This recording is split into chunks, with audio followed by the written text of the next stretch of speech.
मेरा पहला कुर्ता पजामा बना था और बहुत सारे लोगों पे वो पहली तस्वीर होगी जिस तस्वीर में आप देख सकते हो कि पहला कुर्ता पजामा यहीं से बना।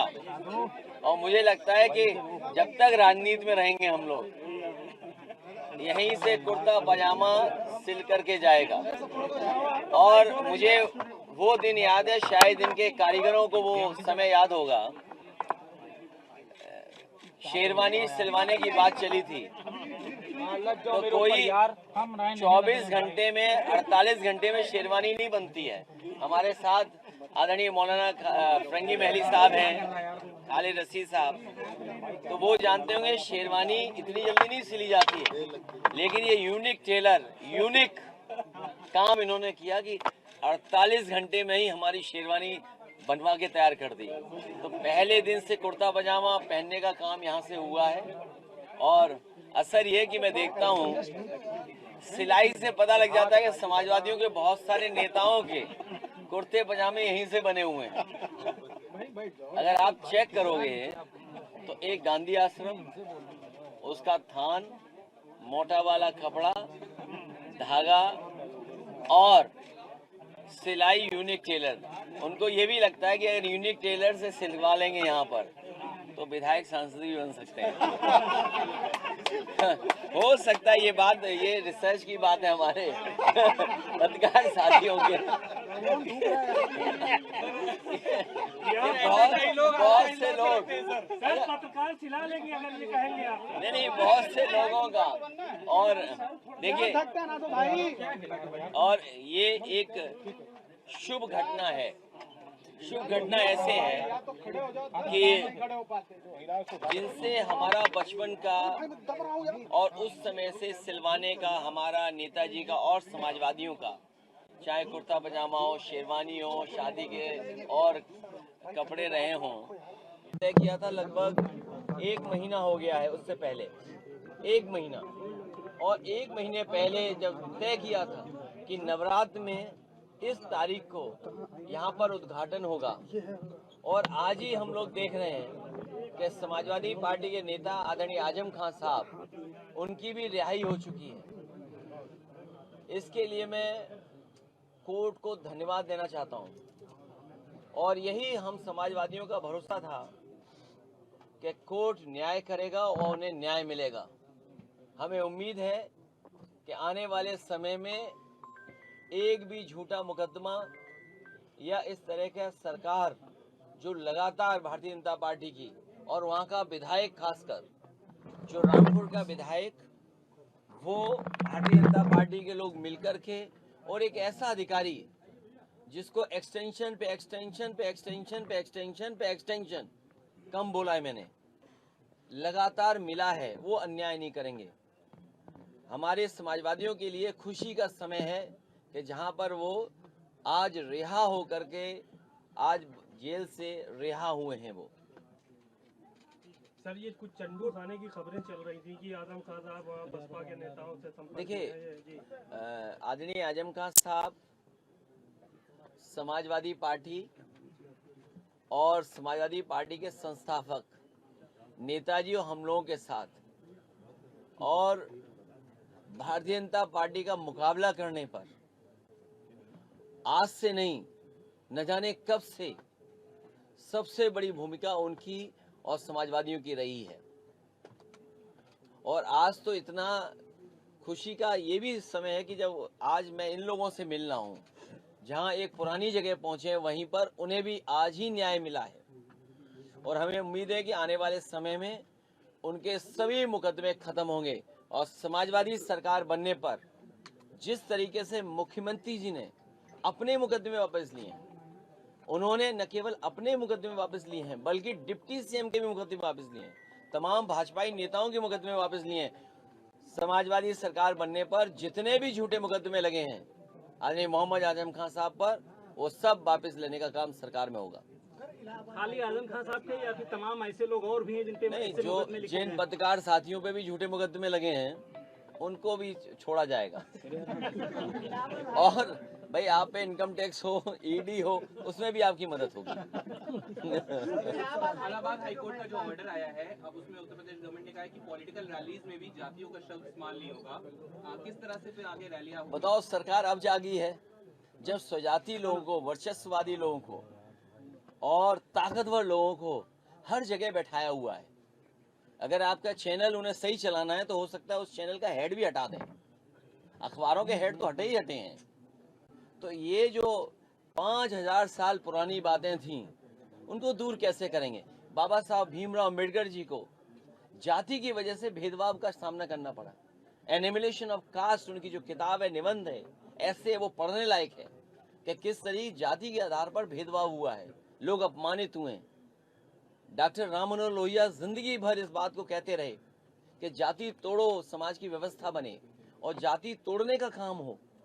नेताजी लगातार इस बात को करते रहे, संघर्ष करते रहे, हम सब लोग जोड़ते रहे। कभी बहुजन समाज के नाम पर हम सब लोग जुड़े एक साथ, और आज भारतीय जनता पार्टी पीडीए से घबरा करके, हालांकि वो हाई कोर्ट का फैसला है, लेकिन मैं ये मानता हूं हमारा पहला इमोशनल, भावनात्मक रिश्ता अगर कोई है तो वो जाति है। वो कोई डिनाई नहीं कर सकता है। मुझे उम्मीद है कि भविष्य में कोर्ट इस बात को भी कहेगा कि जातियां कैसे खत्म हो, जातियों की भेदभाव कैसे खत्म हो। कोई हमें जाति के आधार पर हमारा घर मकान न धुलवाए, कोई जाति के आधार पर प्रतिमा न धुलवाए, कोई जाति के आधार पर अगर मैं मंदिर चला जाऊं तो मंदिर गंगा जल से न धोए। हमें उम्मीद है कि ऐसे लोगों के खिलाफ भी कार्रवाई होगी जिन्होंने गंगा जल से किसी का घर धोया हो, मुख्यमंत्री आवास धोया हो, जाने के बाद मंदिर धोया हो। मध्य प्रदेश में 2 दिवसीय आप लोगों का बजट कार्यक्रम। तुम कहाँ भाग गए मध्य प्रदेश? छोड़िए मध्य प्रदेश। अगर तुम्हें अच्छे कुर्ते पजामे, और तुम तो मैं समझता हूँ शेरवानी भी पहनते हो, तो अगर सिलवानी है तो यूनिक टेलर के पास आइए। ये पूरी बिल्डिंग सरकारी खाली करके बेच दी जाएगी। जैसे बीजेपी के लोगों ने बिल्डिंगें बेची हैं, वैसे बेच दी जाएगी बिल्डिंगें। ना आयोग रहेगा ना बिल्डिंग रहेगी।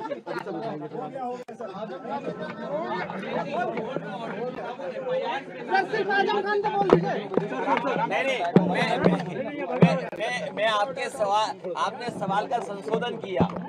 आपने अगर सवाल का संशोधन किया तो हमारे जवाब का भी संशोधन सुन लीजिए कि अभी तक जो पोस्टिंगें हुई हैं और जो भेदभाव हुआ है थाने में, वो जाति के आधार पे हुआ है, और जाति के आधार पे होता है। कई बार सरकार को, और मेरे पास वो कागज नहीं है, अगर मैं कहूँ आपसे कि एक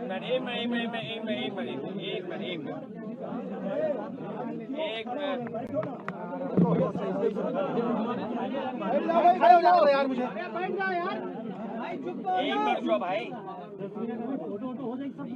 ये जो बार है, ये बार जो है, ये बार ये सरकार की नाकामी बता रहे हैं। देखिए एसटीएफ देखिए आप, ये देखिए आप अपॉइंटमेंट, ये देखिए आप देख सकते हैं अपने कैमरे से। देखिए आप, ये जो ग्राफ्स हम लोगों ने आइडेंटिफाई करके बताया, ये भेदभाव कब खत्म होगा ये बताइए आप। आपकी गोरखपुर की पोस्टिंग है ये, आपकी ये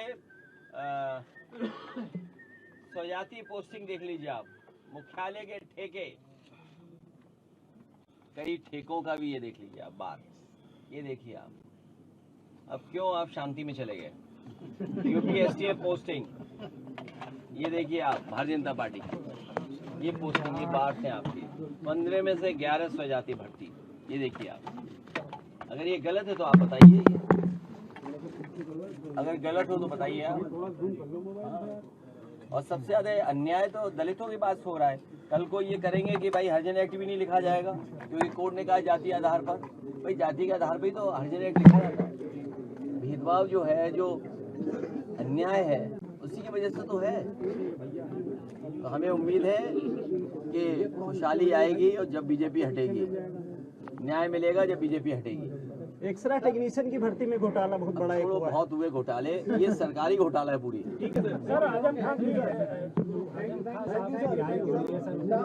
मैं बधाई देना चाहता हूँ, धन्यवाद देना चाहता हूँ न्यायालय। मुझे नाम ले लेने दो। समाजवादी पार्टी से 15 गाड़ियां आ गई, चालान वो ये देखते हैं अगर झंडा लगा हुआ। मुझे एक मिनट रुक जाइए।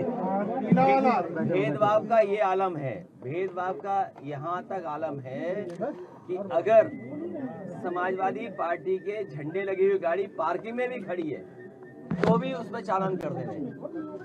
तो ये कोई नई बात नहीं है, ये सरकार घबराई हुई है।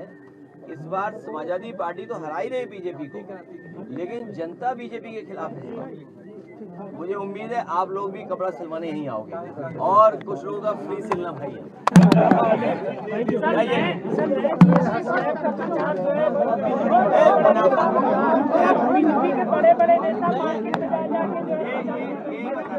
ये मुनाफा कौन कमा रहा है? जिन्हें कुछ होश ही नहीं है, जीएसटी को नहीं समझते, जिन्हें जीएसटी की कोई जानकारी नहीं है, वो जीएसटी का प्रचार कर रहे हैं। आप बताइए, कोई कह रहा 50% कीमतें कम हो गई, क्या 50% कीमतें कम हो गई क्या?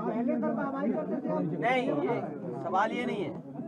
आप मुनाफा जो लोग कमा रहे हैं जिसकी वजह से महंगाई है, क्या मुनाफे से महंगाई नहीं बढ़ी है और इनके भ्रष्टाचार से नहीं महंगाई बढ़ी है? और दूसरा, अब तक तो आपने लूटा ना, इसका मतलब जीएसटी आपने गलत लगाई। आप सोचिए आपको कितने साल लगे, आपको 9 साल लगे, 9-10 साल लगे, 9-10 साल लगे आपको ये जानने के लिए कि रोटी पे जीएसटी है, दूध पे जीएसटी है। सोचिए गरीबों की चीजों पर जीएसटी है, आपको इतने साल लगे ये जानने के लिए कि गरीब को आप महंगा दे रहे हैं। इसलिए दुख होना चाहिए। ये लोग वो लोग हैं जो प्रचार के माध्यम से और इमोशन के माध्यम से सरकार चला रहे हैं, ये भावनाओं से सरकार चला रहे हैं। अब बता रहे मुख्यमंत्री ये शैम्पू देख रहे थे, क्रीम देख रहे थे, मुझे ही नहीं पता। आप बताओ ना, जो बोतल उन्होंने उठा करके दिखाई, आप में ANI ने तस्वीर डाली है, क्या था वो? क्रीम थी क्या शैम्पू था?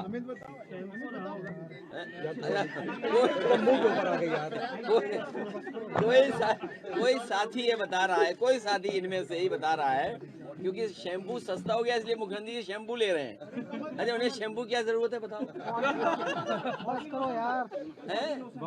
तो बॉडी लोशन नहीं लगाते, संत लोग बॉडी लोशन नहीं लगाते हैं, उन्हें वो लगाते हैं विभूति वगैरह, बस। हाँ सॉरी, गलत बात बोली। अच्छा नहीं, उससे कोई फर्क नहीं पड़ता, सब साधु लगाते। बहुत धन्यवाद, जाइए घूमिए जाकर, जाइए जन्म चाहते थे और हमें पूरी उम्मीद थी कि आजम खान को न्याय मिलेगा।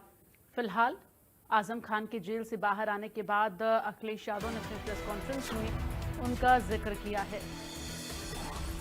तो आजम खान की रिहाई पर बोले अखिलेश यादव, ये बड़ी जानकारी, हमें कोर्ट के न्याय पर भरोसा था, हमें उम्मीद थी कि आजम खान रिहा होंगे। आज खुशी का दिन है, आज हमें न्याय मिला है। अब कोई झूठा केस दर्ज नहीं होगा, अखिलेश यादव ने कहा। सपा सरकार बनी तो सभी केस वापस लेंगे और साथ ही ये भी कहा है कि ये सरकार डरी हुई है। जहां भी समाजवादी पार्टी की गाड़ी पार्किंग में भी अगर देखती है कि समाजवादी पार्टी का झंडा लगा हुआ गाड़ी है तो उनका चालान किया जाता है। आपको बता दें कि आज ही जब सपा समर्थक जिला कारागार के बाहर मौजूद थे, उनका जो काफिला था वहां पर जब पार्क हुआ था, तो वहां भी कानूनी कार्रवाई की गई है ट्रैफिक रूल्स के उल्लंघन को लेकर और चालान काटे गए जब आजम खान की रिहाई को लेकर तमाम समर्थक पहुंचे हुए थे। तो अब कोई झूठा केस दर्ज नहीं होगा, अखिलेश यादव का कहना है। सपा सरकार बनी तो सभी केस वापस लिए जाएंगे।